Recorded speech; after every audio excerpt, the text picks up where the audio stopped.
Hello, let's talk about deep breathing. So it's a really cliche term. You hear it all the time. It's in the media. Oh, take a deep breath, just breathe, all these things. The interesting piece is that there's actually some legitimacy to it, but there's also some technique to it. So it's not about just the sensation of taking a deep breath and thinking you've taken a deep breath because you feel like you have.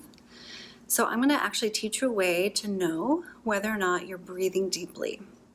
And the great thing is after you kind of figure out what it feels like for you, and for some people it may take a while to kind of practice it and get a sense of what it's like, you can use this anywhere. You can use this in a board meeting, you can use this on the subway. This is totally portable, totally discreet.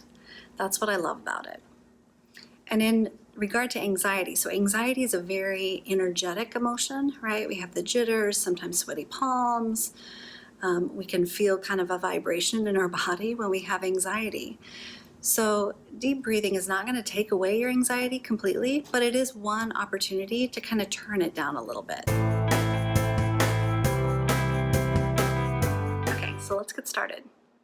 If you can do this lying on your back right now, that's great. That's kind of optimal.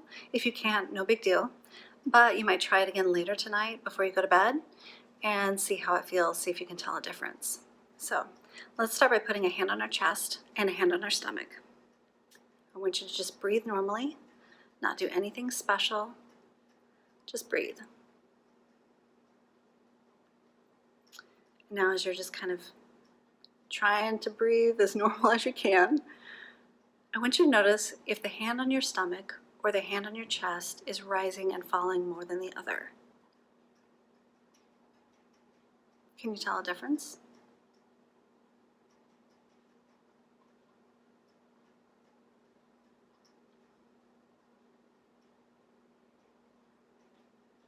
So now if you can, I want you to try to breathe from your belly. So you may intentionally just try to pooch out your belly a bit as you inhale oxygen. So it may feel awkward or weird, that's fine. No big deal. We're just kind of trying to get the hang of this. So trying to pooch out your belly as you breathe deeply. That especially is true if you notice the hand on your chest was the one that was rising and falling more than the hand on your stomach earlier.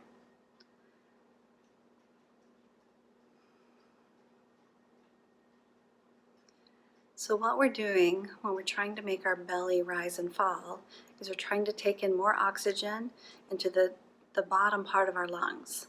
So that is breathing more deeply. It's also allowing our body to take in more oxygen. Now, there are some interesting side effects of that that are not bad. They're just a little quirky. So some of you might feel tingling in your fingers or your toes. Some of you might even feel slightly lightheaded.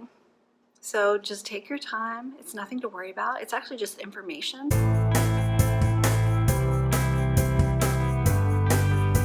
So as you continue to practice breathing from the belly, what you're using is this dome-shaped muscle at the bottom of your rib cage. That's called the diaphragm. So if you're a singer or you've played a woodwind instrument or a brass instrument, then you most likely have been trained to breathe this way. You might not even know it. So it may be more familiar, less uncomfortable for you to kind of switch this out and breathe from the belly. Really fascinating thing to me is that we're all born breathing from the belly, and somewhere along the way we tend to lose it. And so when we're feeling anxious, when we're feeling stressed, we tend to breathe from the chest, which is breathing much more shallow. And so it's this interesting adaptation that has happened as many of us get older that we can relearn and reincorporate.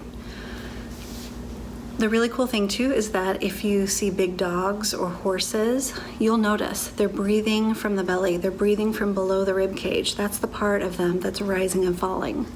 And so again, we're just kind of tapping back into that for ourselves so that we can take in as much oxygen as we need and to really help our body relax. So what does that increase in oxygen do for us, right?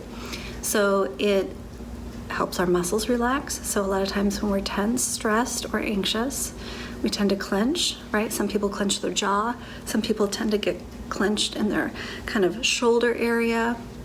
Some people actually clench their fists without even realizing it, right? They're at work and they're not trying to fight anyone, but their fists are clenched. And so different people, it's different parts of the body. But that increase in oxygen actually helps those muscles relax a bit more. An increase in oxygen also helps our brain and our clarity of thinking. And so it can help us with our decision making and our brainstorming and our communication and all those different pieces of life that are harder when we're extra stressed or extra anxious. So again, practice this tonight. Put the hand on the chest and the belly. Don't feel self-conscious. You might even find that that in and of itself is a bit of a calming sensation aside from the breathing piece. So practice it, get used to how it feels, and then practice it when you're not having the hand on your chest or the belly, you're not laying on your back, you're going about your day, and you're incorporating this deep breathing no matter where you're at, no matter what meeting, who you're talking to, or what's going on around you. I'd love to hear how it goes for you. Please comment in the section below and tell me what you think.